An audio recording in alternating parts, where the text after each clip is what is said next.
automate where possible. Surely I've talked about this in really old videos where I've mentioned that I've had little alarm reminders going off when I was studying as a student and I was doing like the little Pomodoro technique. But I automate so much. Every time I need to remember something, it goes on as a reminder and I schedule it. I have alarms going off for when to take a lunch break so that I never skip a break.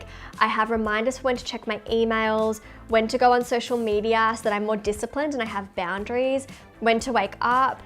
There are reminders for checking so many things in my work life mainly, but I feel like automating that helps me to stick to a schedule, especially when you're not in school and you don't have a bell to remind you to move on to the next task or teachers to hold you accountable.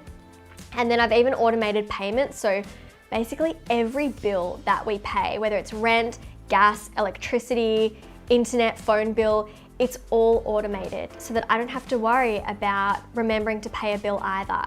Just little things that you can take off your plate that have a really big impact.